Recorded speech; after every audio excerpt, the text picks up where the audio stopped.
Hello বন্ধুরা, চলে এলাম আজকে একটা স্পেশাল সব জিনিস দেখাতে। স্পেশাল দিনে ইছাপুর স্কুলে, আমাদের ইছাপুর স্কুলে থেকে আঁকা প্রতিযোগিতা রাইফেল ফ্যাক্টরি থেকে আয়োজন করা হয়েছে। তো স্পেশাল এই কারণে বললাম, আজ শনিবার 10 তারিখ। তো স্পেশাল এই কারণে, কারণ সবার সন্তানই সব মা বাবার কাছে স্পেশাল হয়। তো আমার মেয়েও স্পেশাল, তার সাথে আমার মেয়ে স্পেশাল চাইল্ড, এরকম সব আমাদের বাচ্চারা বসে আছে, স্কুল থেকে এসছে। তার সাথে এই যে এখানে রয়েছে ডিফেন্ডাম থেকে, মানে এরাও কথা বলতে পারে না, কানে শুনতে পারে না। তার সাথে রয়েছে ওই সাইডে আরও, দেখো কি সুন্দর নিজেদের মতন কথা বলছে, এরাও মানে আঁকা প্রতিযোগিতায় রয়েছে।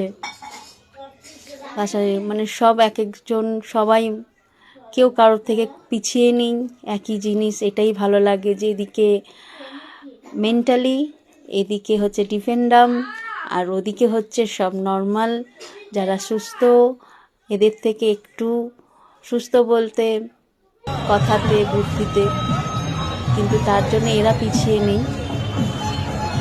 স্পেশাল আমি স্পেশাল এই কারণে, কারণ সত্যি যে এরা স্পেশাল হয়।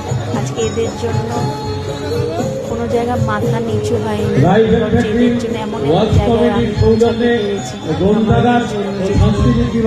কিন্তু আমি নিজের থেকে যেতে পারতাম না। সবসময় আমার মেয়ে আমাকে মাথা উঁচু করে, আমার এই যে আঁকছে আমার মেয়ে, সব বাচ্চারাও আঁকছে, যেরকম পারছে সেরকম করছে। তোমাদের কাছে বন্ধুরা এটাই আমার আবেদন, যে তোমাদেরও আশেপাশে যদি এরকম বাচ্চা দেখো, এদেরকে একটু ভালোবাসা দিও, দেখবে এরা তোমাদেরকে হাজার ভালোবাসা এবং আশীর্বাদ মন থেকে দেবে। সবাই দেখছে, এই যে আঁকা হয়ে গেছে, আবার টেবিলে এসেছে স্যারেদেরকে দিতে জমা।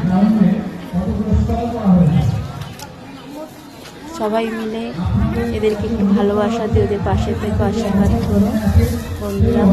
যারা জানো না তারা আজকে জানলে, আমার মেয়ে এই যে টিফিন নিয়েছে। শুভ দুপুর।